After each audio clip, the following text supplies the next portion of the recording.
Hello, I'm MCToon, the worst rapper in the world. Tonight, I've got not a flat earther, but I've got Dazza the cameraman on with me. How you doing, Dazza? I'm very good, thank you, Michael. Thank you for having me along. Yeah, it's great to have you. Dazza was on last week briefly, um, and we'll get into this in a minute. But he was hip hop hippie had made some claims about a video he had, and so we talked about it. Thought, you know what, let's cover that. But before, I want to get over do a couple bookwork logistics things here. First of all, I have a new patron. I want to pronounce this correctly, Jerry Churgwin. Thank you very much, and thank you to my existing patrons and channel members. Brainy Beaver is here. Are you Brainy? You wanted to go live too? Sorry, buddy. What are you gonna do? I don't. We need to schedule something, you know. So, hello, Clive Wells, upside down text. Hello, Australia and New Zealand. Let's see. So tonight at 8 o'clock, originally I was going to debate Chris Martin. We had been having a nice conversation on Facebook, and he just out of the blue, without even saying a word, blocked me. So obviously it didn't happen. That was going to be on FTFE's channel. So I'm working on somebody maybe for next week on FTFE's channel at 8 o'clock.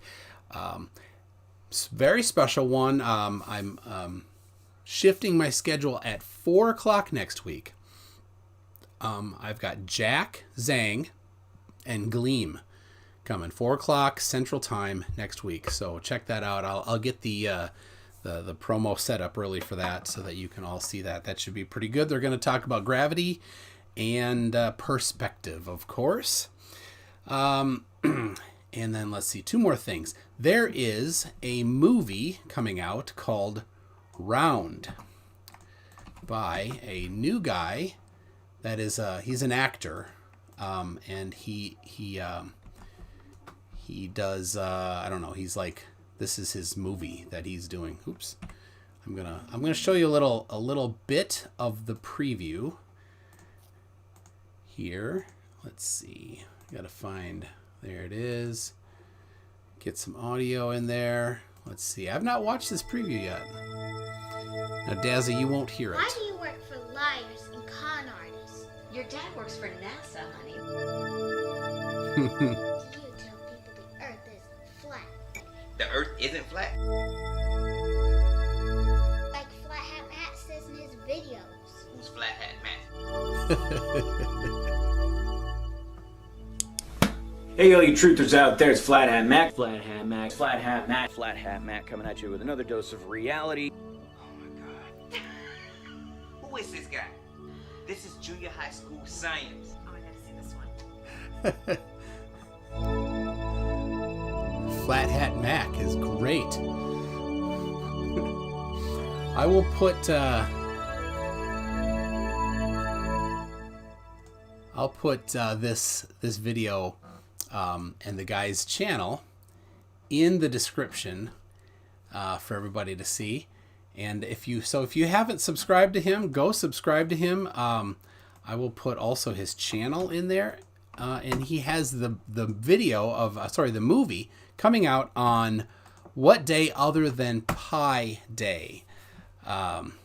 So yes, that's right. It's coming out on March 14th. So his preview is already set up for that. So I'm going to put this in the preview, the description right now. So let's see, Round preview channel movie. There you go, in the description. So yes, I think that'll be good. And then the very important, we have coming up, Test the Curve with Billy Zig, and I had Billy Zig on here a bit ago, and he debated T-Jump last night. The big thing that I want people to do is to measure the sun's angle at local solar noon on the day of the March equinox. And we have a whole thing on mctoon.net/TTC for Test the Curve. You can get there with that. Yeah, T-Jump was a little sleepy.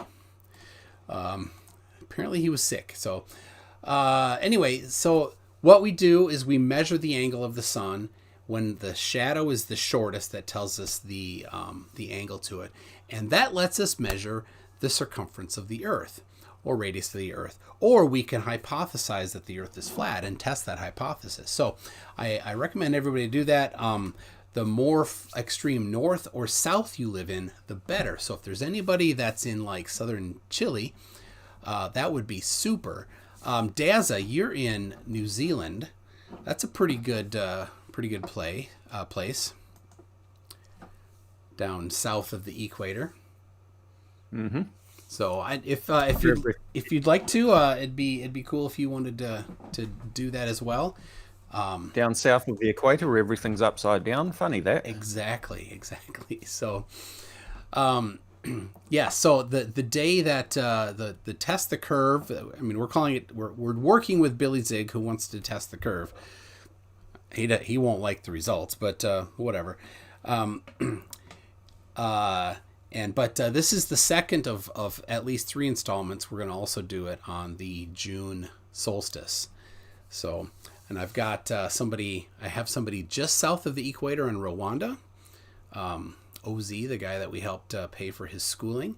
And we've got some people up north of the Arctic Circle. I hope that can happen. So there we go. That is all of my announcements today. So, all right, Dazza, it's your turn. Right. Well, thank you. So, as you mentioned earlier in your previous hangout with Hip Hop Hippie, a particular video that I had uploaded about 4 years ago was mentioned about the sun not shrinking as it sets, and a screenshot was shared by Hip Hop Hippie of my upload, which somebody had grabbed, and of course it was pointed out that I had deleted that video, which all sounded very damning, I guess, the fact that I deleted the video. Now, it's a very interesting backstory behind that video, and how I came to upload it and so forth, and actually the reason why I deleted it. In fact, it's not deleted, it's still on my channel as a private video, because I thought, well, I might need to leave it up there for whatever reason, and here we are.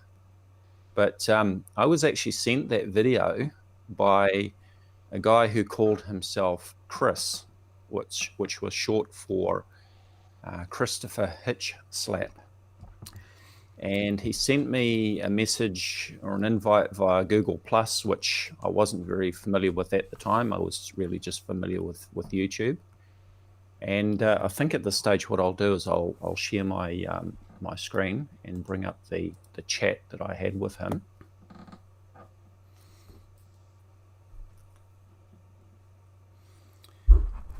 Okay, let me know when you see my screen. Yep, there it is. I see it. So in the middle here, you can see Christopher Hitch Slap live. And unfortunately, it's not showing the date here, but this was about the 3rd or 4th of March 2016. And he sent me this video, which was called Sun Solar. And you can see the link there. He said, here, try this video for assistance. As you can see, I said, hi, Chris, I'm not familiar with this G+. And we had a bit of a chat anyway. He sort of explained where he was coming from. And yeah, I said, well done. He says, thanks. I love debunking. I love the debunking of these clowns. I looked at his channel and I noted that his videos were unlisted. He said, yeah, that's not what I use his channel for. YouTube is my storage. And I asked him if he was able to voice chat, which is always easiest. And his excuse was that he was rendering a video for the next few hours. And I had a look at the video that he sent me, and I said, I'd love to use the video if that's okay with you. Sorry, your video. He said, feel free. Would you like me to credit your channel name? He said, no, those idiots are fanatics, and they might make the connection to my main channel, Christopher Hitch Slap, and pester me there. So I asked, so you don't mind if I use your video, but not name credit you? He said, for sure. And if you need any thermal footage, blah, blah, blah, he was offering that as well. So, you know, he sounded very genuine. And And I said, can I call you Chris? He said, sure. Actually, it's Sean, but that only gets confusing. So that was another interesting little point there. His name was actually Sean, not Chris. So thanks, Sean. And so as I was preparing to upload the video and so forth, I had some questions to ask him. Can you tell me the details of the 2 cameras you used and the type of solar filter? Was it all one sunset or several? He said, I live in Florida, might be able to do the ship over the horizon demo. He says it was a Marumi solar filter, and he said he had a bunch of camera equipment. And then he said it was a Canon 60D. And I asked, was it 2 times 60Ds? He said, yes. The filter was Orion, I think. I may have them confused. I have to look again. So we had a bit of a chit chat again, and just talking about cameras and so forth. And so then I sent him the link. My latest video, Flat Earth Debunked, the sun is not shrinking as it sets. This video was kindly sent to me by another YouTuber who prefers to remain anonymous.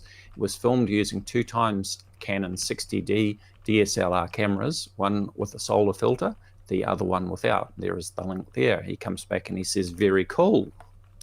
So, nice guy here. He sent me this video and told me I could share it, and he told me the details of the cameras that he used and all the rest of it. And then under my video, I get this message here. Can you see that clearly? Oops. Yeah, it looks pretty good. Yep. This is from BMLSB69, who was quite annoyed and said, the maker of the video never kindly sent you the video because I am the one who made it and I have no idea who you are. And he sent me the link to his original video. He says it was videoed with a P900 and my iPhone. And I think I've got his next comment there, which he also posted another comment under my video. Dazzathecameraman, you are a liar. The maker of the video never kindly sent you the video because I'm the one who made it, and so on, blah, blah, blah. So that was very interesting. So I sent him a private message straight away and said that I need to verify all of this and so forth. And I sent him all the information that I had. In fact, the screenshots where I redacted the guy's name because I really wasn't sure what I was dealing with at that stage. So that's everything that we looked at before, but with Sean or Chris's name redacted. And anyway, sure enough, so the details, my video was uploaded on March 4th, 2016, that's New Zealand time. And BMLSB69's video was uploaded on December 20th, 2015. So, about 4 months earlier. So this guy sent me the video and I took it at face value. I mean, just looking at it, it looked to me like the sun wasn't shrinking. But obviously when it was scrutinized further, then clearly the sun did appear to be shrinking. And as we discussed last time, if you're not using a proper solar filter to reduce all of that glare, then the amount of glare will be affected by the thickness of the atmosphere as the sun is setting down on the horizon. And the other thing that's really important to do is to actually zoom in on the sun so that it actually fills the frame of the camera instead of just having a little spot like that. So I've got several videos on my channel where I've actually done that. I've zoomed right in on the sun to maximum optical zoom so that the focal length is consistent. And I'm using a decent solar filter to remove all of the glare. And as we film the sun as it is crossing the sky and setting, we can see that there is absolutely no change in angular size. The sun is not shrinking as it sets. So, I was obviously set up with this video. And it was sort of very interesting timing. You and I were discussing that off air before we started here. And what are your thoughts on my what I was looking at there, Michael? Yeah, it seems that somebody was trolling you pretty aggressively there. And looking at the video, I looked at the original one from BLMSB, and so it was not zoomed in very far. And if you remember from last week when when Hip Hop Hippie brought up the just the still picture of it, I looked at it, I said, well, there's glare. He said, well, there's a solar filter. I said, I don't care, there's glare. And so the thing about a solar filter is it blocks most of the light, but a camera, when it's in auto exposure mode, tries to balance everything in the picture together, or everything within its testing points. It usually has like a diamond shape area where there's a whole bunch of spots that it averages together, all of those, to get, you know, an average amount of light. So if there's just one part of the frame that's got the sun in it and the rest is black, then it's going to turn the exposure up so that it then will overexpose the sun and underexpose everything else. What you want to do is to put it in manual exposure mode if you can, or there's tricks with some cameras are difficult to do that with. Like, I think, can you do auto exposure, or sorry, totally manual exposure with the P900, P1000? Yes, you can. It's certainly a lot easier on the P1000. The controls on the P1000 are far more improved than on the P900. But yes, you can switch to manual focus on the P900. Setting the exposure and so on is more difficult on the P900. Okay, yeah, because I had seen some like tutorials on how to get the exposure right for doing like stars and especially planets with the P900, and they'll take their phone camera or their phone, their light on their phone, and you shine it in, and then when it exposes for that, you hit the exposure lock. And that's right. That's what is that the only way, or really on the 900? For the P900, that's the best way that I've seen, and I'd like to credit a channel called Movie Vertigo, who has posted some excellent tutorial videos showing how to do that trick using the P900. My best videos of Jupiter and Saturn using my P900 were taken using that method. It works very well. Oh, there it is. I see 8 months ago. Oh, that's a P1000. Yes, I've got a P900 and a P1000. There it is, 2017. Maybe we can look at that quick. For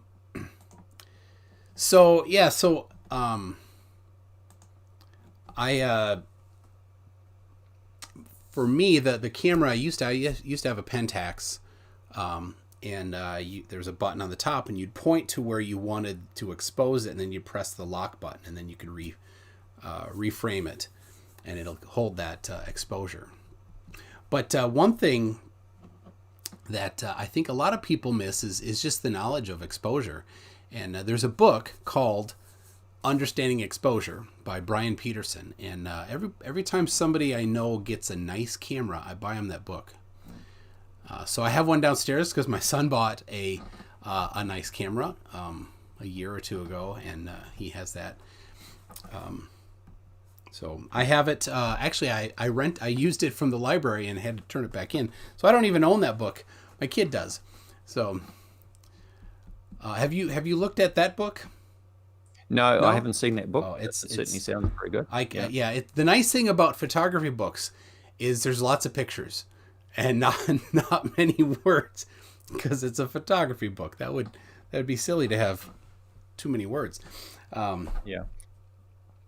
There are some good manuals for the P900 and P1000 available as well, and lots of photos. Oh, yes, like somebody's own version of the manual.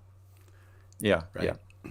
Yeah, and solar filters, you can get them that are the right size for your camera, the ring size, right? That's right. But a lot of people, you could, for about $12, you can buy one on Amazon. It's just a sheet of plastic, and then you create your own like cardboard frame that you can just put in front of the lens. I've seen people do that too. So and the other way to do it is to buy just a plain UV filter to screw on to the front of the camera. Yeah, and they're cheap. And get some beta solar filter and cut that to size and secure that inside 2 of these UV filters. Just screw that on the front of the camera. So I've made up one of two those. filters sandwiched together. Yeah. Oh, yeah. that's smart. Yeah. Yeah. Or you could just have the one and just have the beta solar filter on the one side. Against the lens. If you sandwich it, though, it just gives it some protection because the beta filter is very fragile material. Yeah. Yep. Yep. Good technique there. Yeah. So you'll see this picture that I've got up on screen at the moment. That is looking at the sun. I mentioned last time I was on with you about going to the hardware store and buying a replacement welder's lens for about, I think they cost about $2. And so this is the sun with and without the glare. Now you can see that little green spot there. That is actually the size of the sun there. Okay. Wow. Yeah. And the glare is so big. compared, yeah, look how much bigger the sun looks with all of that glare, especially when you've got a bit of light cloud as we see there in the sky that really dissipates the light and makes it look a lot bigger. So, you know, that video that we were looking at here with the sun is just a little red spot in there. I mean, yeah, I mean, no wonder at face value you take somebody on their word that, hey, the sun's not shrinking. It's as I said last time, I'm the first one to admit that I should have scrutinized that video more closely before I uploaded it, ran with it. But then as it turned out, I'd been set up and it wasn't even, it didn't even belong to the guy who sent it to me. It belonged to BMLSB69. So if you're listening, BMLSB69, once again, my apologies for that, but that's the way it unfolded. Yeah, that is certainly fishy. And yeah, I think, you know, being that it wasn't the guy that sent it to you, it wasn't his video, taking, you know, not hiding it, but privatizing it or getting rid of it or whatever is the right thing to do, because it's not even your video. You don't have permission. Right. And you didn't even edit it, so it's, you know, not even legit fair use. So you can see after that, once I got the message from BMLSB69, I tried to contact this guy who called himself Sean. And unfortunately, with the time difference and so on, I kept missing him. This is 9:48 p.m. Are you there? 4:34 a.m. my time when I'm fast asleep. He says, I'm here. 7:52 a.m. when I get up. I said, still there. He's not there. And I said, I need to catch up with you when you're available. I have some questions for you. He says, I'm here now. And that's middle of the day. So anyway, I kept asking him. I said, can you confirm that you filmed the video yourself using your own 2 Canon 60D cameras? Did you upload the video the same day that you filmed it, or was there a delay of some days or weeks? The date it was filmed affects the angle it was set. So I was I was asking that question. I think I was probably not wanting him to be aware that I was sort of onto him there. And so I didn't get any answer. It's March 30th by that stage, April 1st, 2016. I said, hi, Sean, I've been hoping to catch up with you when you're online so that we could talk, but we keep missing each other. I need to ask you about the video you sent me. You told me that you filmed it yourself, so on. I said, I checked the upload date of your video, in quotation marks, and you uploaded it on February 7th, 2016. But the other YouTuber's video was uploaded on December 20th, 2015. Can you explain this to me, please? And I never heard anything more from him. Would you like me to mention the final outcome of that? I think that's worth mentioning. The last that I heard of this guy, when I actually found out what his real name was, and his name is Sean Goodfleisch. And let me just drag this over. Pensacola man sentenced 10 years for child pornography. And you can see his picture there. and this is the same guy that was in one of his videos on his channel. So I have every reason to believe that it's the same guy as pictured here. Yes, and I have also, let's see, you sent me the actual link to the Northern District of Florida, United States Attorney's Office, where That's right. there it is. Sean Ryan Goodfleisch of Pensacola, sentenced to 10 years in prison. So, good job. Good job. Here is the same guy, Sean Christopher Hitchlap. This is a screenshot which was taken from one of his videos.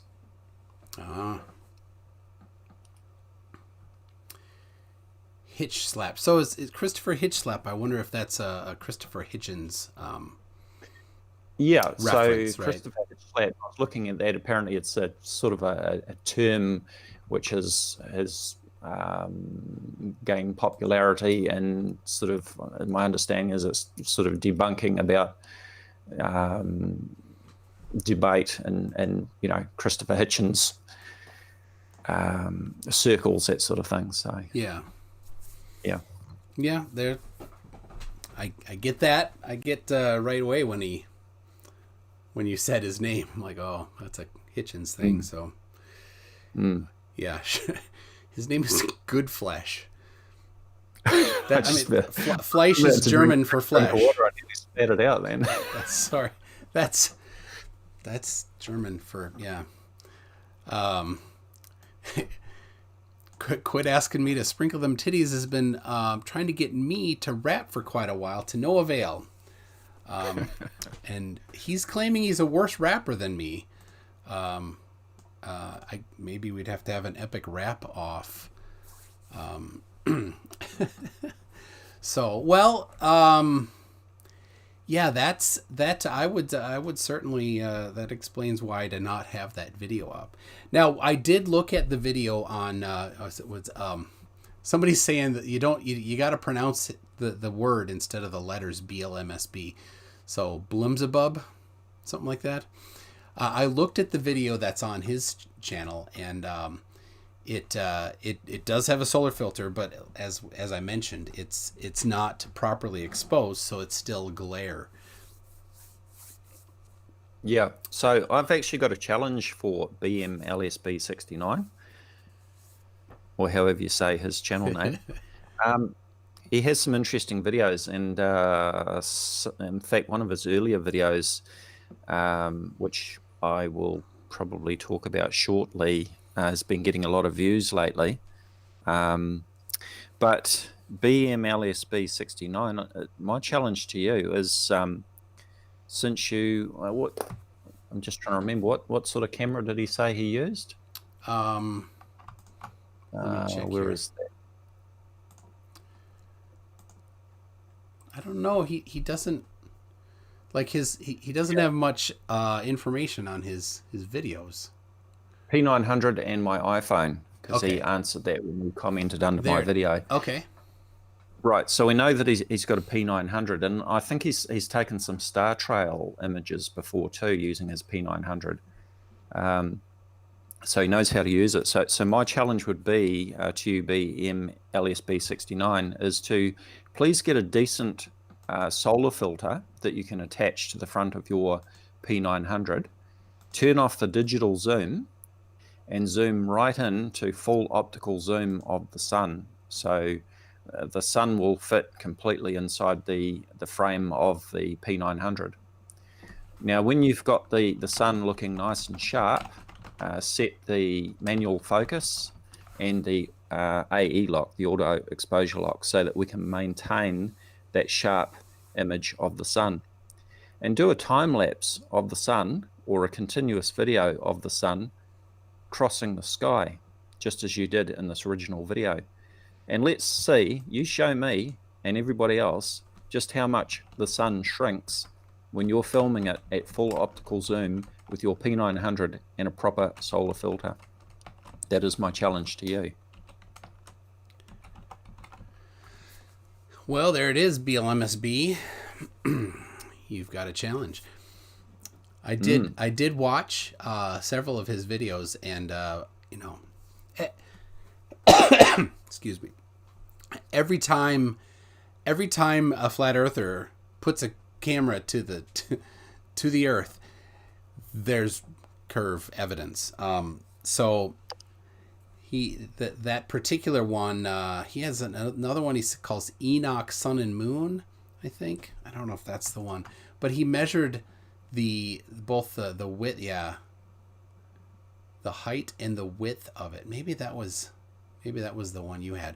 But he measured the height and width of the sun at like midday and at sunset, right? And at sunset, the height of the sun, it's squished a little bit, right? And then he also measured the horizontal, but he didn't spend as much time on the horizontal because they're the same size. So he didn't like that. But I see you have, I have this globe evidence right here. Yeah. So this is an excellent video by BMLSB69. I say an excellent video because it's an excellent video for proving that the Earth is a globe. Now, of course, I came under fire in your earlier hangout with Hip Hop Hippie because I had deleted my video, or apparently deleted it. Now, I find it very interesting that this very excellent video by BMLSB69 is now unlisted. Unlisted. Do you have the link to it? Yes, I do. Could you if you send that in Messenger, I will, I'll send that in, I'm going to download it. Because,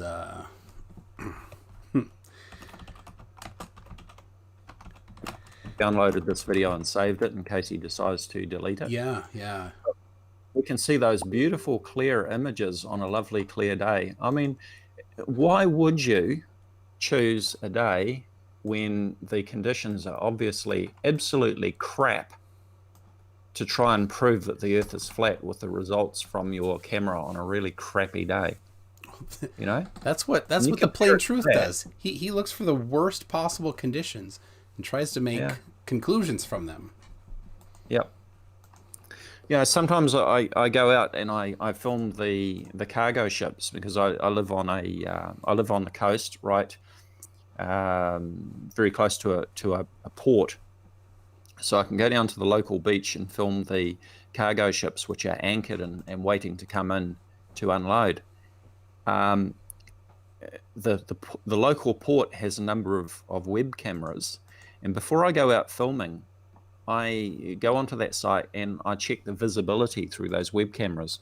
There is an island off the coast called Mayor Island, and if I can't see that island clearly, then I just don't even bother going, because when I'm looking at these ships, I want the conditions to be reasonably clear. So, you know, this video, I think it speaks volumes that such an excellent video has been made unlisted by BMLSB69. Yeah, that's interesting. As has been made popular. So, all right, I have downloaded that already. So, yeah, and I think one thing that was really good. So Mick West made a model, a way that you can model different views. So we took this particular view right here, and and he used. So the model allows you to put things at different distances and allows you to change the temperature profile. And in order to get this particular observation, you had to change the temperature profile to be an extremely strong inversion. It was 8-degree temperature inversion, so 5 to 8 degree temperature inversion, which you can't maintain. And when you get a temperature inversion, things go crazy. So. And you can see them. So like in this particular one, this is the one that they call the Black Swan. You can see that on the left side, the crane is mangled. That's strong refraction. And then bring up the other one. The clear one? The clear one, yeah. Yep. There. The clear one there, you can see that the cranes are not mangled. They're all looking very normal and straight. So this is indicative of a slight normal temperature range with not a broad sweeping range, right? So a reduction in temperature with increasing elevation, right? Versus in order to produce this particular thing on a flat Earth, you have to have an extremely strong inversion, which is impossible because warmer air, which would have to be at the bottom, warmer air rises and cooler air falls. So in order to have a temperature inversion of that, you can't, because it will immediately mix and go crazy. It's called convection. Everybody understands that pretty well. You learn about it in elementary school. Now, the irony that I see in videos like this, apart from the fact that they're using the crappiest conditions to prove that the Earth is flat, is a lot of them love to talk about looming, and have you seen the Skunk Bay time-lapse footage? Yeah, where everything moves up and down. Yeah. I mean, refraction is a thing, and it's interesting talking to flat earthers because they won't accept refraction as a thing except when it suits them, and then they'll talk about looming and all of these things which do actually occur. So, we appear, they're saying that we're seeing the horizon in the background here. Well, maybe we are seeing the horizon there due to looming. We're certainly not seeing it on the clear day. Why would you want to choose your proof for a flat Earth on a day with crappy visibility when you could go out on a nice clear day and prove that the Earth is flat? Well, obviously it's not when we look at this picture. Yeah, I love that picture. I mean, there's no getting away from that. They can play all sorts of games. But when you look at that, you're just like, what is blocking? What is blocking that second one? So. I just noticed the comment by Kevin Brown in the chat there. Whoever would use the one with the bent crane is clearly dishonest, and I have to agree. Absolutely. Yeah, absolutely. So let's see. There was somebody, Yomero 0666. Hi, MCToon. But there's another element to study of the sun, which is the intensity of its light, and can be corroborated a distant sun by trigonometry and the law of inverse square, or F/11 law. So I said, well, email me the citation of that if you want, or you can get on my Discord server and put it in there. I don't. That's maybe a little bit too terse to send information in a chat. It sounds like it's a little complicated, but sounds interesting. So, multi-tom-tom, you need protection.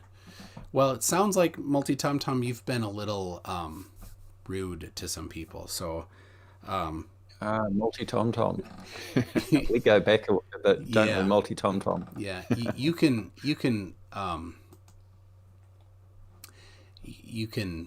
protect yourself by not being rude. So, I've been watching a little bit, and I can say quite certain that Brainy Beaver is not into men.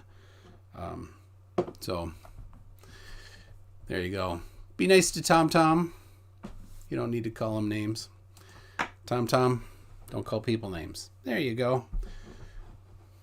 It's not like it's third grade playground here, okay? So, all right, what do we got here? So this is one of my many videos where I've filmed the sun using a decent solar filter. And you can see that I've taken 3 screenshots there when the sun was at 11 degrees altitude angle on the right, 47 degrees altitude angle in the middle, and 66 degrees altitude angle on the left there. And when we compare the 3 of them, and I've got a couple of videos where I actually superimpose the different screenshots on top of each other. and you can see that they are definitely the same size. There's no change. Once again, this claim that the sun shrinks as it's setting is absolute nonsense. Yeah, the glare reduces, but the glare is not the sun. If you use a proper solar filter to remove all of that glare, you will see the sun itself, and you will see that the sun does not shrink. And Michael, you mentioned about the sun being squashed down vertically. When the sun is right on the horizon, you've got maximum refraction. So it's to be expected that there will be some slight squashing, but it's nothing significant. And as you pointed out, the horizontal diameter is exactly the same as when it is higher in the sky. There's no change. Yes, the atmospheric lensing, as they like to say, doesn't act as a circular lens. It acts as a horizontal lens, which we don't see very often. But, excuse me, it's not coronavirus. I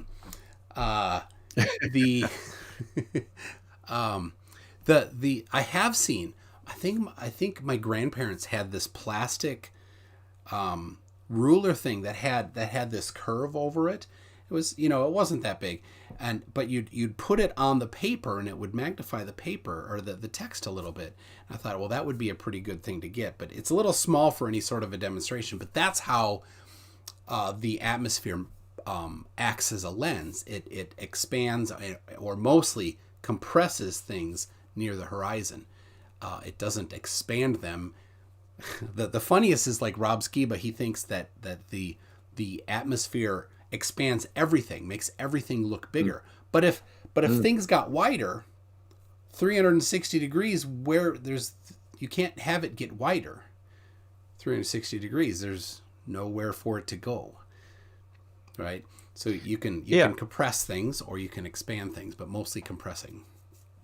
Well, I find these claims of atmospheric lensing that they talk about quite amusing, because this atmospheric lensing that they use to explain why the sun doesn't shrink, but actually does in fact maintain its angular size, which we can measure.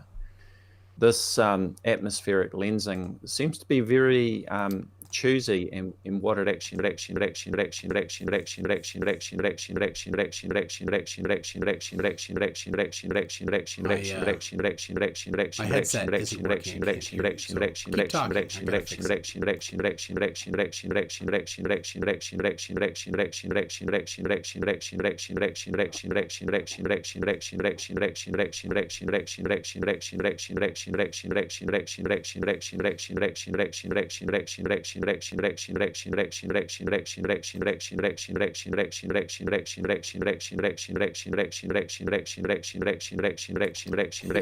People are talking that there's something going on.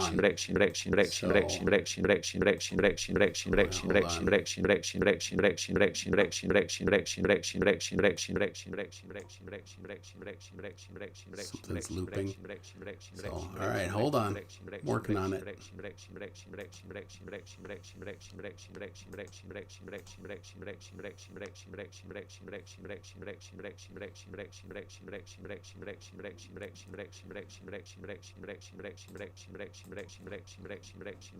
Keep talking, Michael.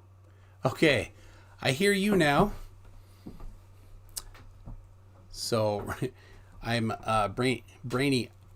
I can hear you. Yeah, I'm on a Mac, so I'm not using potato or banana. So, all right, live chat. Do you hear me? Do you hear now? Okay, people say it's good. It was weird. It was in a loop.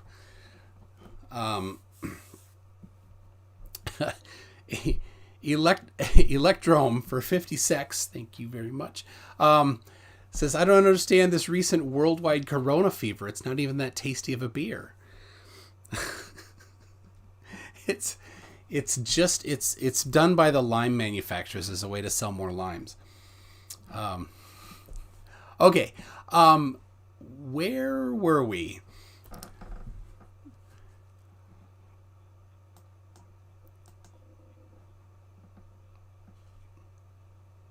Yes. Yeah. Well, it does have some effect as they get closer to the ground. Yep. Yeah, and actually, I'm going to grab it here. The nautical ephemeris. Nautical ephemeris. Let's see. They can't hear you at all. Oh. All right, hold on, people.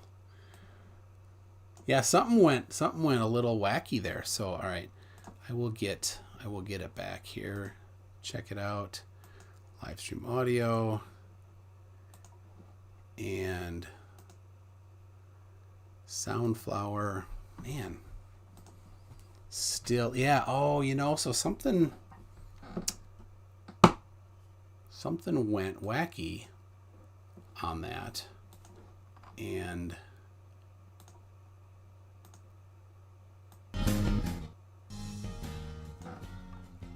why is that? Okay, so you can. There we go. Oh, okay. I think some are saying what? No, I did not turn you down. I think, okay, here's what happened. Blue snowball, the speakers. So there we go. I bet they can hear you now. Say something. Okay, can you hear me now? Oh my in the goodness, chat? now I can't hear you again. Let us know if you can hear me in the chat. Oh my Thank you. gosh. That's Yep, odd. says Factard. Factard It's says not a satellite connection there, Right. Tom.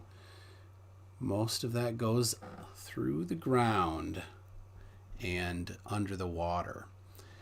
So Woohoo, we're back. that's weird. That is weird. Okay, so do I need to reiterate Okay. what I was saying about the... Still nothing. Yep. I'm at a loss here, kind of. Well, everyone's my saying loud microphone. and clear now. You so can they probably, hear me I'm okay. sure you can hear me. Hmm. And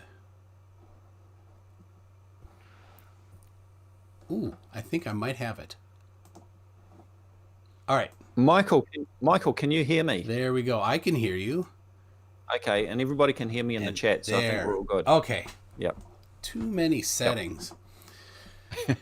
Oh, all right. We were talking about, they didn't hear you say it. We were talking about lensing. Yeah. Lensing. Okay. So atmospheric lensing. A lot of the flat earthers say that the reason that the sun doesn't shrink as it's heading across the sky or heading towards the horizon is because of atmospheric lensing, which in itself is interesting because we see a contradiction. Some flat earthers say that the sun does shrink and other flat earthers say it doesn't shrink, but there's a reason why it doesn't shrink. Okay. So they blame this atmospheric lensing, which they say magnifies the sun as it moves further away from the observer and should be getting smaller. But the thing that I find interesting about that claim is that this atmospheric lensing is very choosy in what it seems to magnify, because it doesn't seem to magnify the background constellations on the dome. Because remember, the stars are supposed to be on the dome, and the sun and the moon are supposed to be circling above the flat Earth, which should be a lot closer than the stars. But we can take photos of the constellations. For example, Orion is high in the sky at the moment. We could take a photo of Orion when it's high in the sky and take another photo of Orion as it's nearer the horizon, and we find that the proportions of the constellation remain exactly the same. There is no change. So why would it affect the sun and the moon, but not the background constellation stars? That makes no sense to me whatsoever. Yeah, that certainly is selective somehow. They like that. The black swan, they like to think that for some reason the light bouncing off the horizon is immune to refraction. Right? Yeah. So, let's see.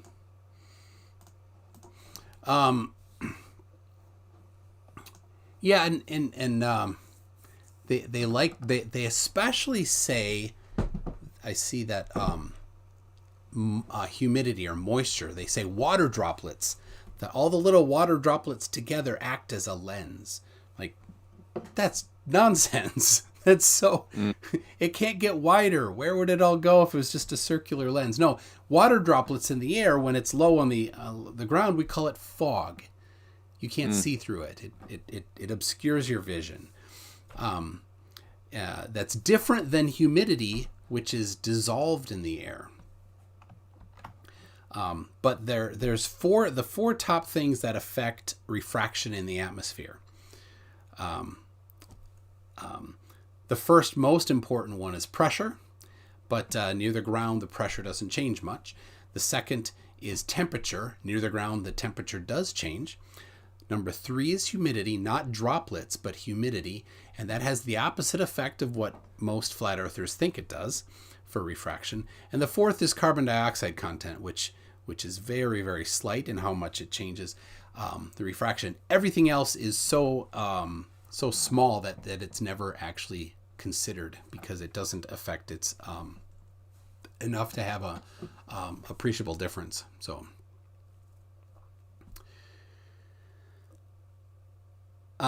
Yep. People are talking. And Multi Tom Tom says the Atmos plane. Of course not. It's atmosphere. got to give it a for trying.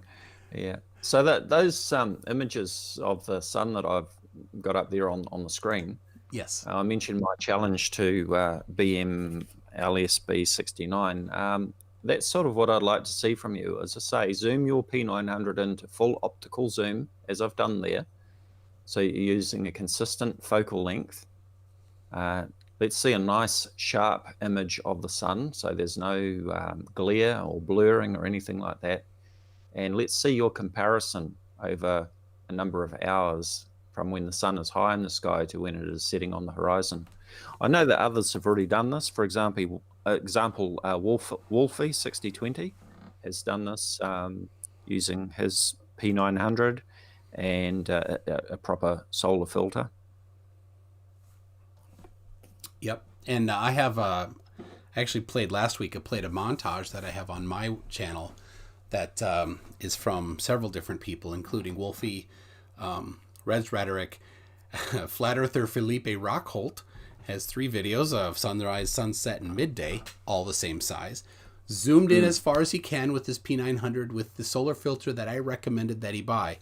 And all of his new videos don't have a solar filter and somehow are proving the sun changes size. So he's a little dishonest there. Anyway, so yeah, that montage is very nice.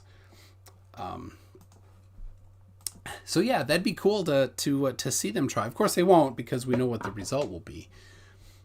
So now what I've heard Sleeping Warrior claim he understands that the size of the sun and moon doesn't change. What are the reasons that you've heard people claim for that when they actually are honest and understand that it doesn't change? I think atmospheric lensing has been the main one. Others claim that it is a hologram, some sort of projection, which is just ridiculous. Yeah, there's no evidence for that. It's what they it's their squirm thing, right? They got to squirm out of the obvious contradiction, so they just make up crap. Yeah, I mean, everybody knows that as an object moves further away from you, its angular size or apparent size becomes smaller. Yet we just don't see it with the sun and the moon. Yep. Oh, so we've got something in my email. Inverse square. Oh my goodness, that's pretty long. By the way, I've been looking for people with either a P900 or a P1000 who would be interested in filming the sun or the moon at the same time as me. So we go out at exactly the same moment and film the sun and the moon from our different locations. Me here in New Zealand, somebody maybe in Australia or in the US, and we compare the angular size of the sun or the moon. I've actually done this exercise before filming the moon, and it's interesting that we still see the same face of the moon, even though we filmed it from the US and New Zealand at the same time. But it would also be interesting to try it with the sun. And of course, I know what the result's going to be. The angular size will be exactly the same. Yeah. Yep.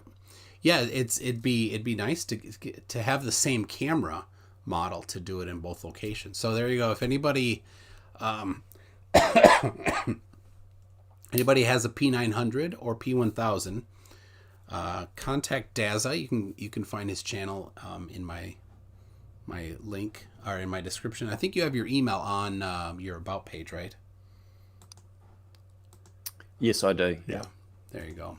Mm.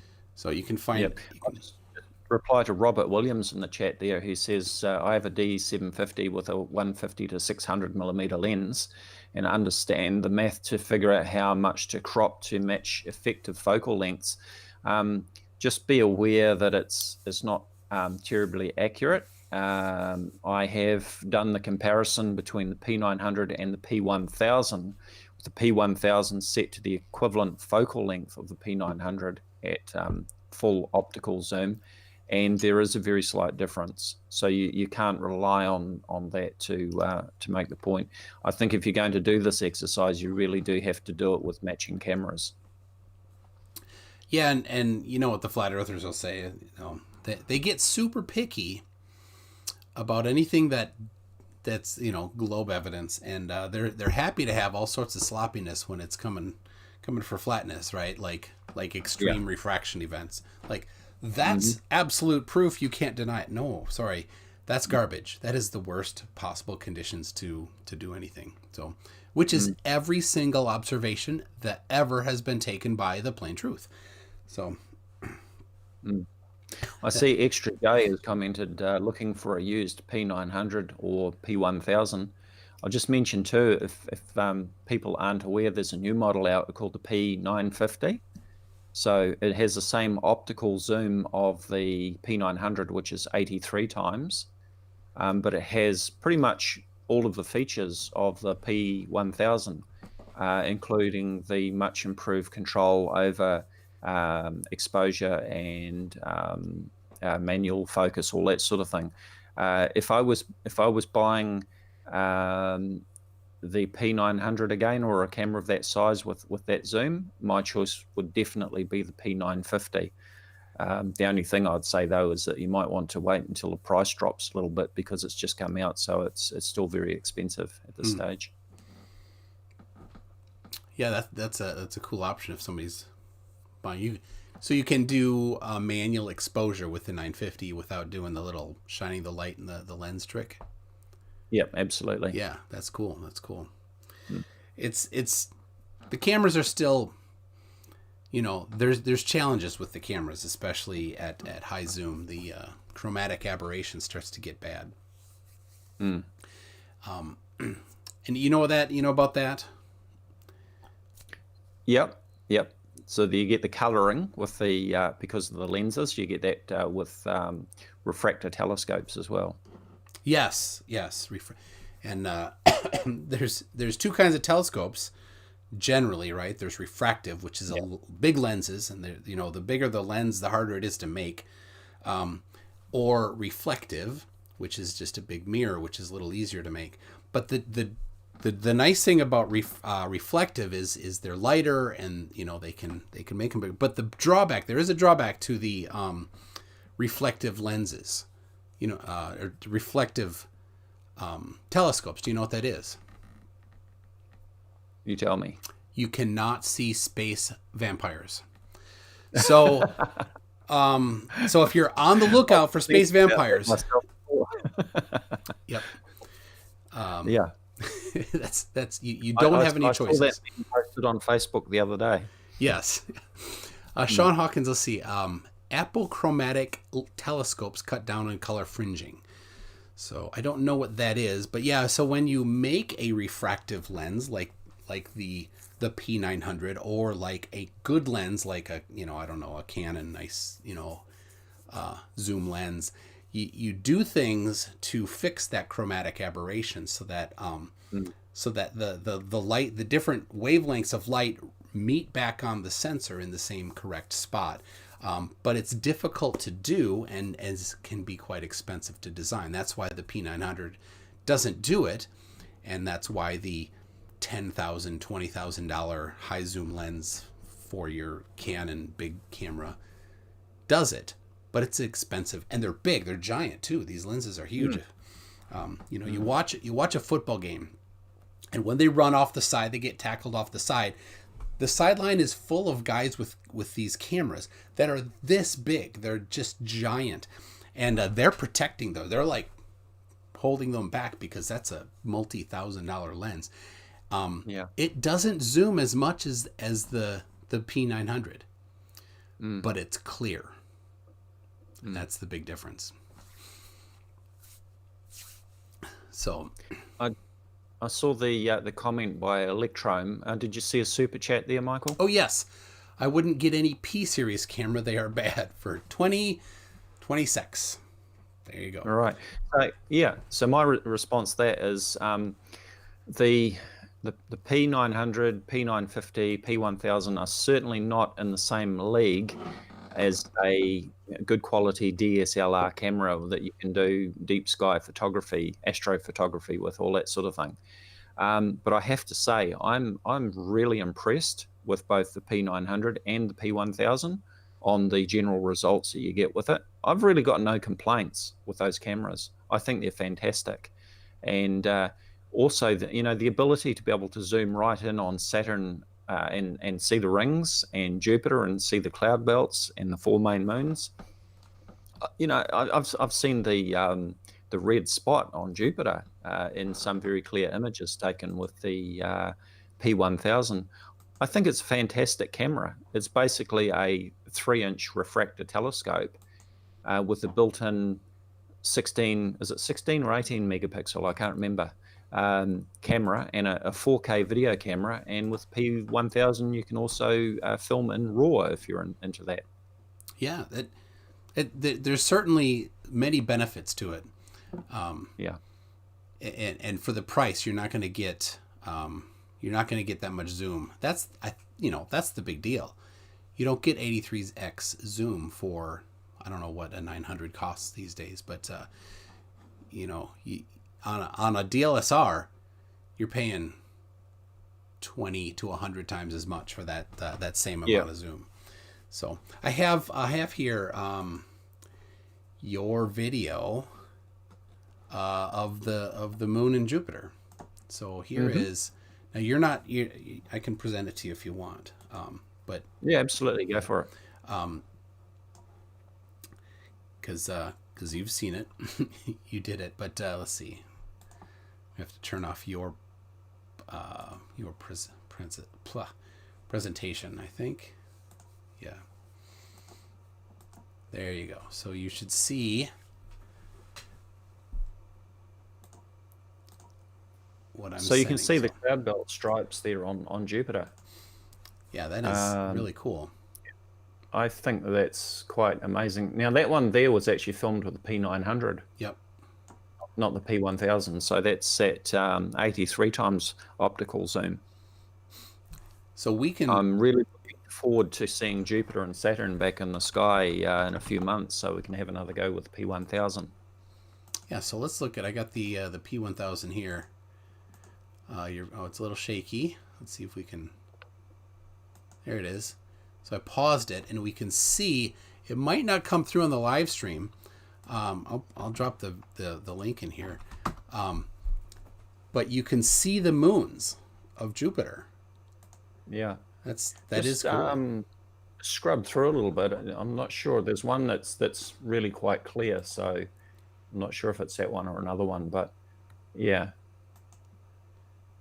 It's probably, you can see at the end here, I released the auto exposure lock, and then the 4 main moons of Jupiter come into view. Oh, there, yeah. Yeah, so Jupiter is overexposed, but you can see, and I think that is coming through on the live stream faintly. You can see the 4 main moons of Jupiter. That is really cool. I've got the laptop running beside me, and I can see the live feed there, and we can see the moons. I think this actually raises another interesting point too, is when flat earthers show a photo of the Earth or the moon from space, and they ask that question, where are the stars? Well, of course, we can't see the stars if the camera is set, the exposure settings and so on are set for viewing the Earth below or the moon. And as we see here, we had a nice clear view of Jupiter and the cloud belts and so on with the right settings. But in order to see those 4 moons, I had to release the exposure lock, let it go to auto. It completely overexposed Jupiter, which is now just a big bright ball. And now we can see those 4 moons, which look like 4 little stars. Yeah, that is cool. That is, to be able to do that with a camera that's what is it? Several $100s. Yeah, we bought I'm talking about New Zealand dollars here. Oh yeah, which is quite different to US, but we bought the P1000 for $1,300, I think it was, probably about 6 months ago. Okay, yeah, it's on Amazon, $9.96 American dollars. Right. And you able to see what the price is on the P950 currently? Yeah, let's look. My advice would be to 800. anybody looking at buying one of these cameras is now forget about the P900. Don't even consider the P900. So you're either looking at the P950 or the P1000. Probably the P1000 is going to be cheaper at this stage because it's been around for a while. But if you want a smaller, lighter camera, then the P950 would be the way to go. You haven't got the same amount of zoom. It's 83 times optical zoom instead of 125 times, but it is a lot lighter and smaller camera, and with all of the features of the P1000 pretty much. Yep. So $800 for the 950 and $1,000 for the 1,000. Oh, really? Okay. Yeah. Yeah, I think that the prices here in New Zealand, the price for the P950 is actually quite high at the moment. Oh. So, yeah. All right. Well, there it is. It has its uses for sure.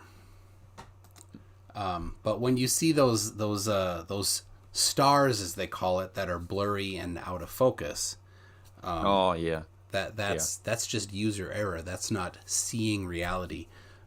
That's the opposite of seeing reality. It always amazes me. Like you have to lie to support the flat Earth. Yeah. That's it's. I hang out on a few P900, P1000 Facebook pages, and we frequently see those over or very badly focused photos of stars and Venus and so on. And people say, "Oh, this is what stars really look like." And of course, you get the comments from people saying, "No, it's out of focus." And I mentioned YouTuber Movie Vertigo earlier, and again, he's done some excellent tutorial videos demonstrating how to properly focus the P900 or P1000 for filming stars or Venus or whatever. So I often post the playlist of those videos whenever I see those photos posted on Facebook. Yeah, I have. What was his name? Movie Vertigo. Movie Vertigo. Okay, that's not one. I the other day I grabbed 3 different videos by different people that were doing this, but he wasn't one, so I'll have to look it up. Movie Vertigo. 5,000 subscribers. I think that's him. So, all right. So, you got any other cool videos? You have. I've got heaps of cool videos. My very favorite video is yours. When you zoomed in on those tankers,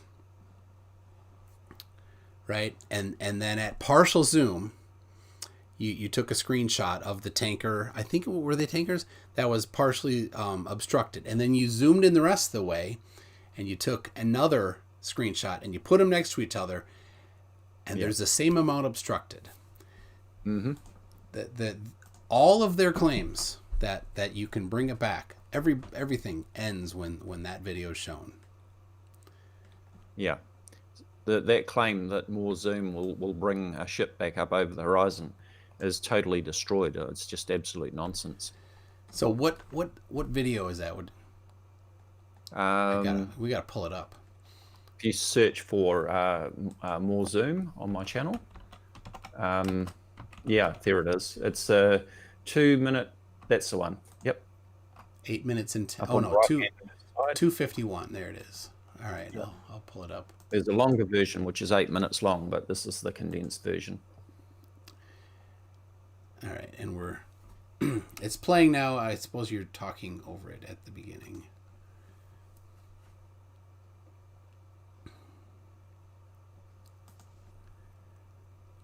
Okay, so we've got a wide shot of there's 3 ships out there. Actually, Sleeping Warrior tried to jump on this one and pointed out what he believed was an island in the background, and in fact it's not an island. It's actually attached to the mainland. On the left. Thanks to the curvature of the Earth, we couldn't. It looked like an island. Oh, because it's that large, obvious thing there. No, beyond that, it's Oh, I see a faint thing to the left of it. yeah. When we zoom in, you can see it. Okay. So, yeah, he got that one badly wrong. Yep. So we take a screenshot here to compare it for later when we zoom in.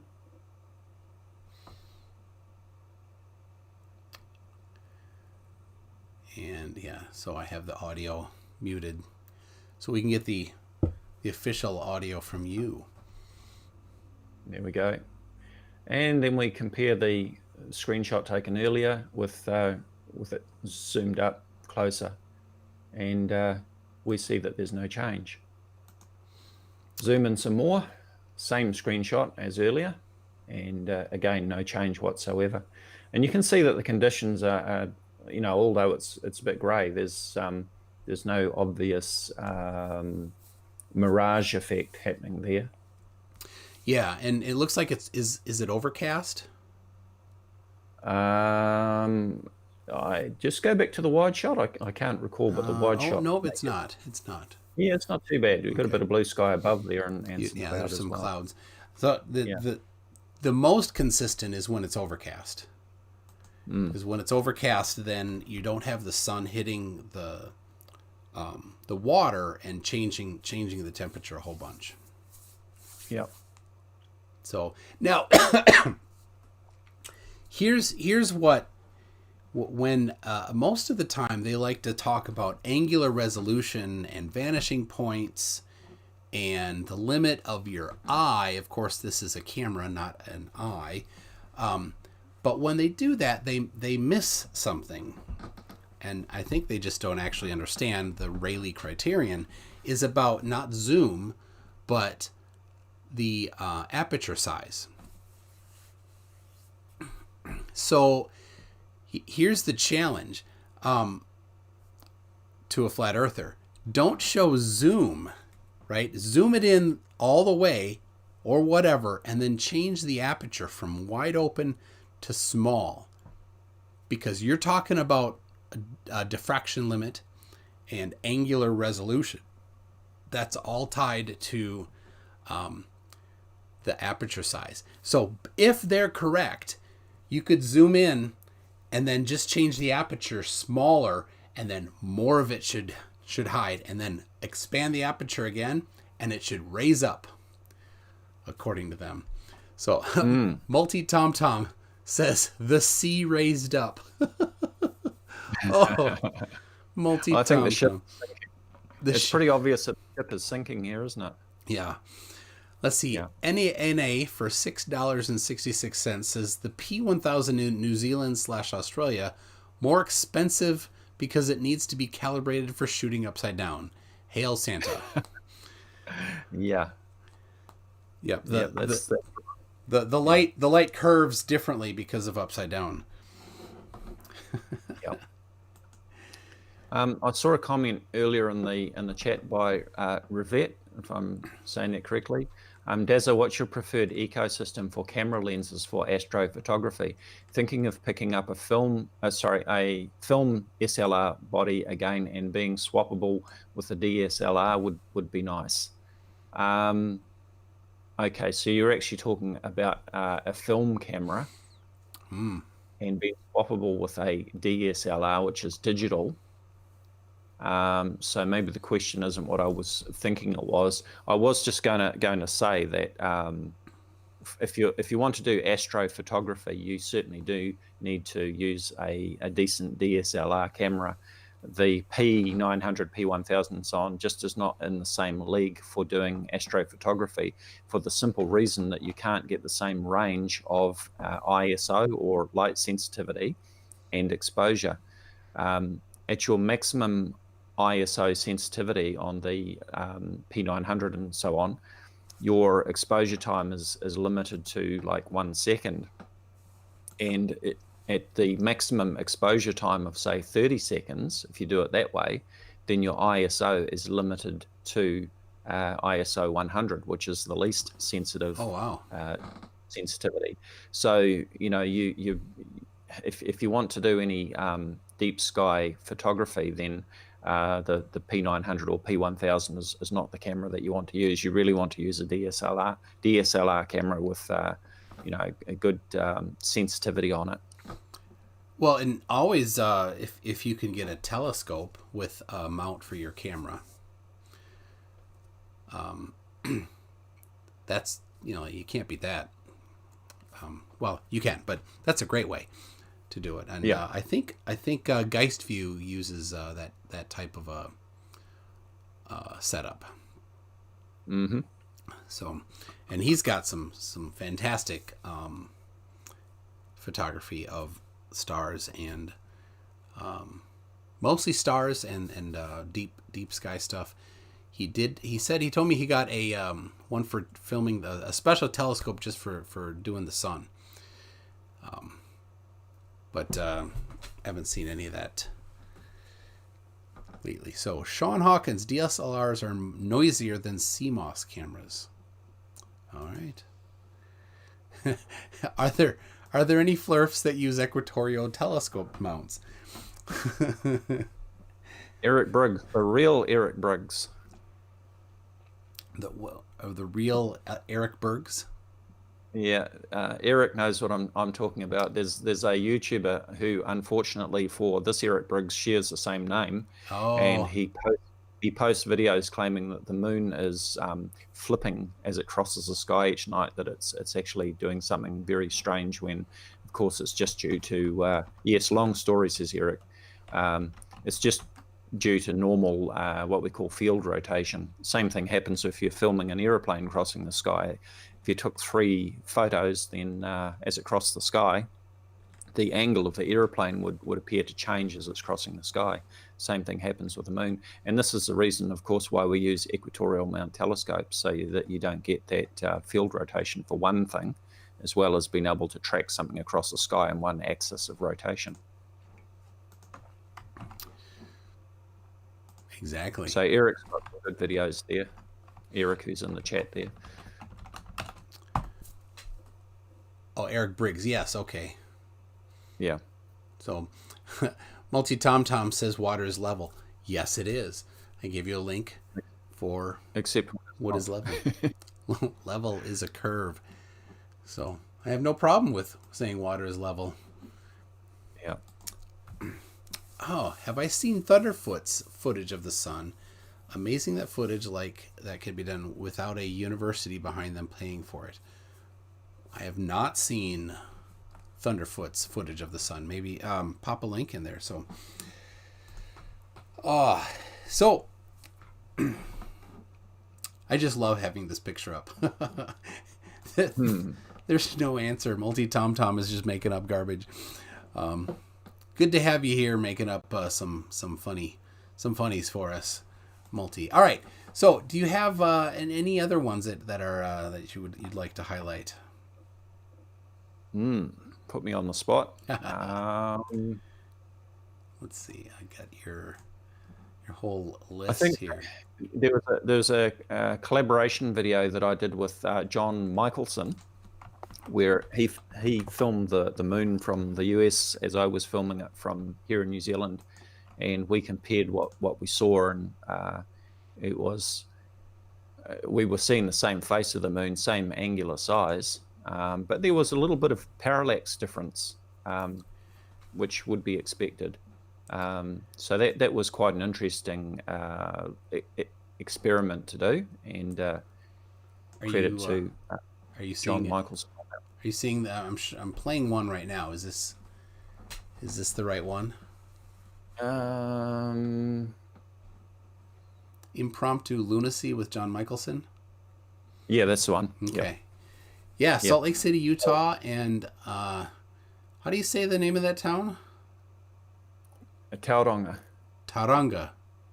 Yeah. Close? All right. So John actually created this video using the images that he and I both took. Okay. Yeah. Oh, that is cool. And yeah, if the Earth were flat, then and the moon was just a few thousand miles up, when you moved many thousand miles laterally, it would definitely not, you wouldn't see the same size of the same side of the moon. Let's see, he must be talking here.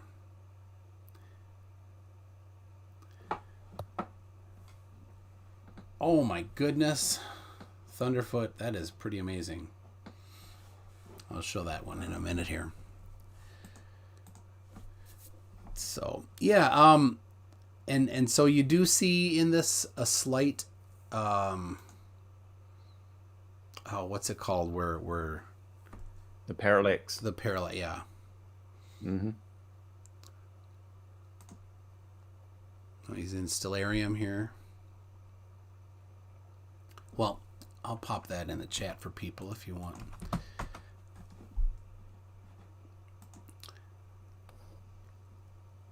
Yeah, so that's what you're wanting people to do with you again, something like this. Yeah. Either the moon or the sun. But as I say, you really need to have a matching camera. So we're talking about a P900 or a P1000 for me. Yeah, and then full optical zoom, no digital zoom. Yep. Turn the course. digital zoom off, and Always turn the digital zoom off. That's terrible. Yeah, for some of the closer moon shots, I do use the digital zoom, Really? and I do find that it sort of helps to improve the clarity of the image, even though it's digital zoom. You get very good results.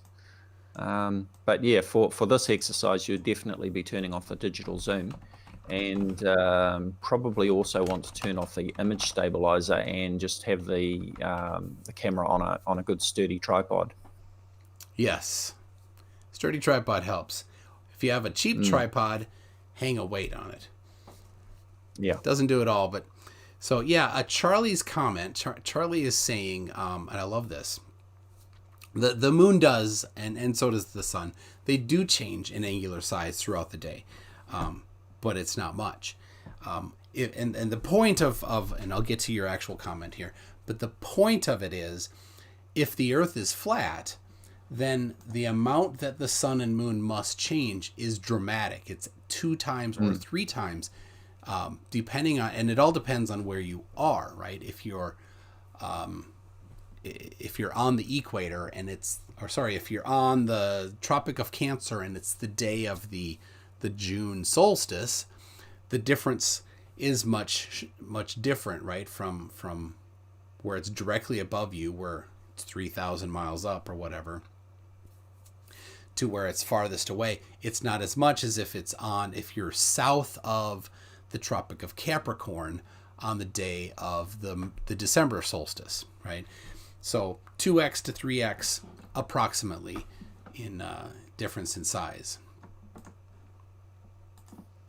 Yeah. Where and of course they would never get below about 9.5 degrees above the horizon. Again, depending where you live. In Minnesota on the June solstice, according to the flat Earth map, the sun traveling circles and the regular 3,000 mile elevation, the sun would never, in the middle of the night in June, would never get below 22 degrees above the horizon. So that is how perspective works. Yep. And yeah, so again, some of my videos actually cover the problem of the setting sun and the angles. So if the flat Earth was 25,000 miles in diameter and the sun is 3,000 miles above the flat Earth and circling around, even if the sun was right on the other side of the flat Earth, sort of above the ice wall, and you were on the opposite ice wall, the sun would still be several degrees above the horizon. It could never set below the horizon. Yeah, and perspective doesn't answer it. Michael, have you ever seen the Southern Cross? Me, I've never been in the southern hemisphere. Nope. So you've never gone out and looked up in your southern sky and seen the Southern Cross? No, it's not there. Well, that's funny because I've never gone out and looked in my northern sky and seen Polaris or the Dipper either. Yeah. Have you been to the northern hemisphere? No, I've not been out of New Zealand. You've never left New Zealand? No, I haven't. Man. It's So- paradise. Why would I want to? It is Middle Earth, which is great. Yes. Are you? There's two main islands, right? Are you north or south? Yes, I'm in the North Island Okay. on the east coast of the North Island. The east coast of the North Island. All right. I need to, I gotta look it up here. Woo. Too much. There you go. The east coast. There, there it's it even is. labelled Tauranga. Yeah. Tauranga, if I pronounce it correctly. Is that a Maori word? Yes, it is. It is. All right. I know all of two things in Maori. Kia ora and kia kaha. Oh, yes. Be strong. Yes. So kia ora is a greeting, and kia kaha, meaning be strong. Yes. I see there's a question there. Do we get lots of earthquakes? Yeah, we certainly get our share. I've felt many earthquakes over my lifetime, my 50-something years. The biggest earthquake or the biggest shake that I felt was the 1987 Edgecombe earthquake, which was not too far away from where I live here in Tauranga. But I also felt the Kaikoura earthquake, which was a couple of years ago. I was just about to go to bed. I was sitting in my chair here at the computer, and I felt this very slight rocking motion, but I didn't feel any shaking, and it was quite weird. I thought maybe I was having some sort of medical event, and then I looked across the room and I did see something moving, and it was actually quite a major earthquake, which did a lot of damage, but it was so strong that I felt it even hundreds of kilometers away. So yes, we do feel many earthquakes here because we are on the Pacific Rim of Fire, where the plate boundaries meet, and so there are earthquakes and volcanic activity in this area as well. That's interesting. In Minnesota, there's no earthquakes, they measure very faint ones every once in a while, but Minnesota's one big swamp. It's like jelly. Up in the northern part of New Zealand there, just north of where I am, they very seldom get any earthquakes up there, but they do have a volcanic zone, and although they don't really have much in the way of active volcanoes up there at present, there is always the risk that one of their dormant volcanoes up there may actually spring into life. And of course, Auckland is major city of New Zealand. Yeah, and it's surrounded with water. Mm. It can't grow very far. Minneapolis is not surrounded, so we keep moving out into old farmland. Right. So now there is the rockets that get launched from New Zealand. Is that on the south part of? That's further down below where I am. So you see that cape on the right hand side there, and down below that cape there's a little bit that juts out. So if you go up a little bit there, Herbertville. Drag it up. Oh, sorry, drag it down. Keep going. Drag it down. No, drag down so that we're looking up. Oh, all right. Yep. Keep going. Keep going. Okay, see that little bit that's hanging down there? Oh, yeah. And it's labeled Mahia. So right on the tip of that peninsula, it's the southern at the bottom tip, right? there, on the southern tip is the Rocket Lab station. Ah, there it is. Look at that. There it is, right there. And from where I am, when the conditions are right, if it's an evening launch, we can actually see the launches from here in Tauranga. That's cool. Yeah. That's very cool. And again, flat Earth. they I'm curious in the chat, who has seen the Starlink trains going across the sky? I haven't heard any of the flat earthers talking about the Starlink satellite trains. I wonder how they would explain them. I've seen them several times and they look fantastic. Magnificent sight. Yeah. Have you seen them, Michael? I have not. I haven't looked. I should look. Yep. There's a few people there saying that they've seen them. And the next launch, I believe, is scheduled for March 14th. So if you have an opportunity to see the Starlink trains soon after they've launched, that's the best time because the satellites slowly spread out after they've been deployed. And when they're very close together, they look so spectacular because they look like a string of Christmas lights crossing the sky. It's quite an amazing sight. And as Eric Briggs said, it's a love or hate thing. Although I can say it's a spectacular sight, but there is a downside that astronomers and astrophotographers are really concerned about, and that is the effect of light pollution, because SpaceX are planning to launch up to 42,000 of these satellites to provide global broadband internet. So the concern is the effect that that's going to have on our night sky with all of these satellites crossing the sky all the time. Yeah, that's a problem. Mm.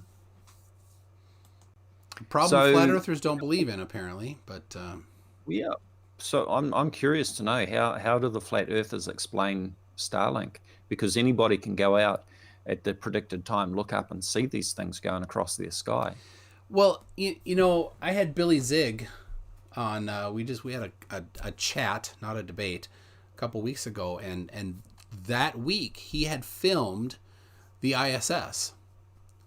And his video wasn't very good. It was at night, and it wasn't going across the moon. It was just a fast-moving light in the sky, and they had looked it up, I think. And of course, his answer was, well, it wasn't moving the right speed. And then he presented detailed math. Never did any flat earther do any presentation of detailed math. Math. You know what they say? They say math not even once. So yeah, that's all he had was wasn't moving the right speed. So, like you saw it, you just deny it. I think that'll be a good thing as it moves on to ask them what is it? They'll just say it's lights in the sky, which of course is just a hand wave. But that's all they do. That's all they have. It's too bad for them. So, well, I have something. 2 weeks ago, there was a somebody commented in the chat about a Hitchhiker's Guide to the Galaxy thing that I missed completely. And I'm like, and so somebody, Dora Nicu, she kind of gave me a hard time on the Discord server that I didn't know what that was. I'm like, I haven't read the books for a couple years. It was high school, but I have them all, which she doesn't. So there you go. Hitchhiker's Guide to the Galaxy. Restaurant at the End of the Universe. Oh, well. Life, the Universe, and Everything.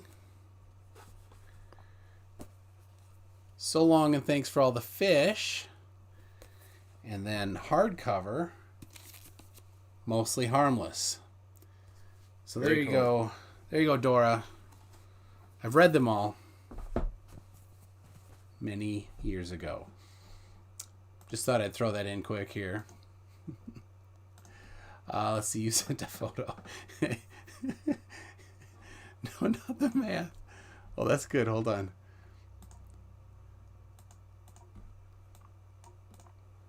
Flat Earthers. Yep. Let me, got to download it first, and then there we go. That's one of my creations, by the way. Yeah. Nice. I got to claim that. That's all they have. It's they're like, math isn't real. You can't use math in science. Like, what do you mean? John Rapp says, "Good day, Gaza. What's the next big sky event?"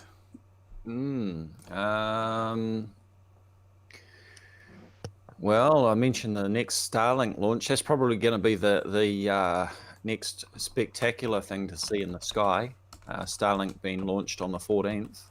Apart from that, for your evening viewing, Jupiter and Saturn will be back in the sky around about June, July. And if you're looking through telescopes, Venus will be a crescent phase during the first week of May. I can't think of anything such as transits or comets or anything like that off the top of my head. So, all right, good things to yeah, watch my for. money would be on Starlink. Whether you love them or hate them, I think everybody has to admit that they do look spectacular crossing the sky. Yeah, I think I will try to make a point of seeing that. Let's see. Ed Freeze, the plain truth, he brought maths, not science. The plain truth didn't bring anything, but Austin Whitsitt I debated twice now, and I had mentioned in a Facebook chat that the black swan, the problem with the black swan is that and all flat earther stuff is they don't know how to establish controls when they do observations. And then he went on this long thing to try to redefine science, basically, that you can't use measurements somehow because it's math, and math you can't use. Like, sorry, that's just nonsense. So, well, Multi Tom Tom is still here. Well, you guys are like a bunch of school kids. So, yeah, Multi Tom Tom thinks level means flat, which of course it doesn't. I have like 40 definitions of it at mctoon.net/level. If anybody wants to use that for flat earthers who are claiming flat means level, the definition doesn't match. So, you want to look at let's look at this one from Thunderfoot. He has, I'm going to have to skip the ad here. There we go. He's looking at the sun through, I don't know what he's using. Oh, it's a telescope and a double stacked Lunt 80. A very expensive telescope. A $4,000 about. Are you seeing this, Dazza? Yeah. Yeah. Look at that rotation there. It's very nice. Yeah. And you can see the texture. You know, it's not just. It's not just. We've got one of these telescopes at the observatory. Yeah. Yeah. Unfortunately, we bought it just as we're going into solar minimum. Oh. Yeah. Oh. He has Brainy Beaver says he has an $8,000 telescope with add-ons to see that. He has spoken about it. Oh, man. Yeah, and it's expensive, but you don't need, you don't need a government grant or a university supporting you to do this. You can, if you have some money, you can, and a desire to do it, of course, you can look at it. That's very cool. Yeah, there are quite a number of amateur astronomers who have these solar telescopes. Yeah.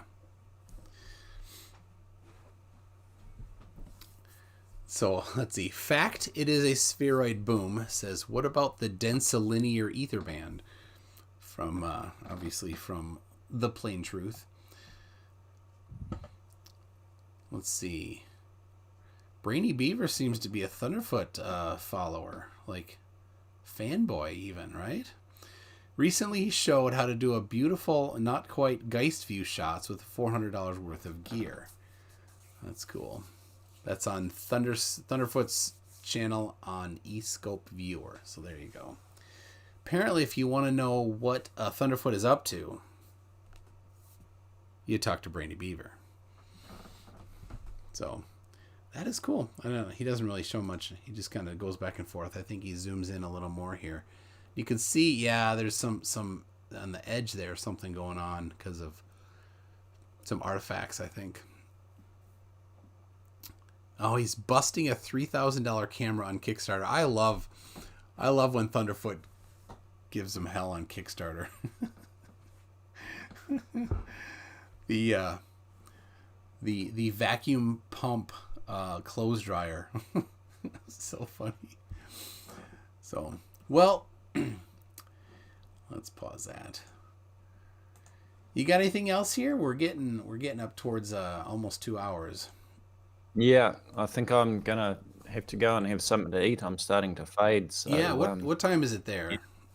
It's just coming up to 5:45 in the evening on Wednesday afternoon. It's Wednesday already, you time traveler. It is Wednesday. I'm in your future. Somebody says I'm Thunderfoot's Bigfoot's son. I am, I guess. So yeah, I like New Zealanders. You get to celebrate the New Year way before us, and then you're sleeping before we get to. Yeah, well, all the doomsday predictions, we'll get to find out that the world's ended before everybody else. Yeah, that's true. I guess you could like, send us an email or something from the other side of the doomsday. If you can. If you don't hear from New Zealand, then you better start to worry. Yeah. Now, here's a question. You're in the southern hemisphere. There's more sun. People are outside more. You get more vitamin D. Is there a problem with the new coronavirus that people are having in Australia and New Zealand? Have you heard about that, or is that much less of an issue down there?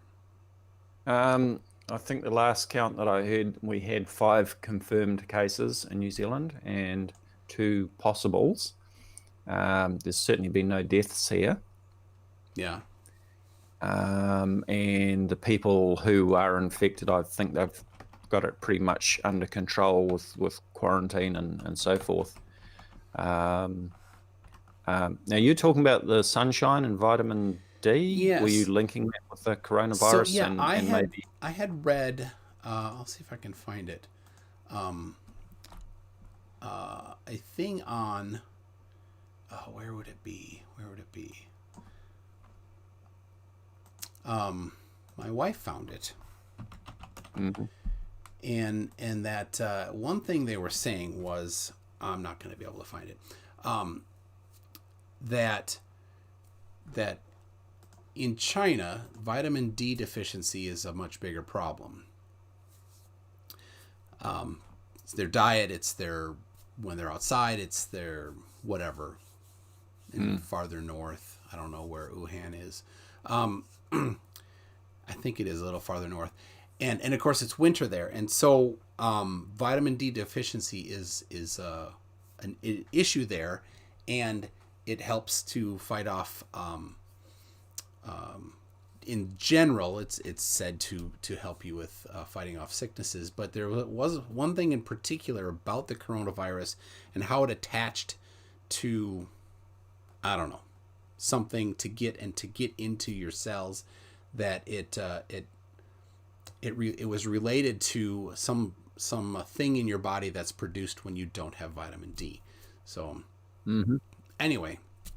Oh, that's interesting. Well, people do tend to get flu viruses more in the winter, don't they? So yeah, tend and to get sick when it's cold. And yeah, the old wives' tale that you get cold and then you'll get a cold is not true. But I think the reason why people get colds and flu more in the winter is vitamin D, and you're inside more, and also when you come in and out from the cold, your nose runs, your eyes water, and you're wiping your nose and you're touching things. So, yep. So, Brainy Beaver, Canada is the number one multiple sclerosis country because of vitamin D deficiency, they believe. Interesting. Anyway, so we have we always do generally take vitamin D, especially in the winter. But since looking into that, we've been very much more regimented in taking our vitamin D every day. I take 6,000 IU every day. Not always, but certainly I have been lately. So anyway, that's there you go, people. There's your free advice on vitamin D and Corona. And if it's wrong, money back guarantee. So anyway, all right. Anything you want to say in closing here? Wrap up. I've got your channel link in the description already. Well, thank you, Michael. And today is the 11th of March. We're coming up to the next equinox, which is around about the 21st, 22nd of March. So there's another opportunity for people to go out and check their sunrise and sunset direction on the equinox, and explain how it is possible for everybody on this supposedly flat Earth to be able to see the sun rising due east and setting due west on the same day, regardless of their viewing location on the Earth. It's always an interesting exercise to do on the equinox. Yeah, that's a tough one for flat Earth. I have something I'm prepping for a debate here on that exact thing. So yeah, I will be doing the angle to the sun midday, but I think I might try to do get an overlay on my phone and film the sunrise so you can see that it is or is not due west. So all right, well, yeah, thank you very much, Dazza, for coming on. Thank you, Michael. Yeah, it's been a pleasure, and thanks to everyone in the chat too. Yeah, thank you. If you like this, go ahead and like it. If you haven't subscribed or hit the little bell thing, go ahead and do that. And if you have thoughts, go ahead and put it in the comment section. So, all right, thank you very much, and we will see you next week with Gleam and Jack Zhang, Jack Zhang and Gleam, and then hopefully I'm on FTFE's channel with another debate on Flat Earth at 8 p.m. So we'll see you then. Thanks, everybody.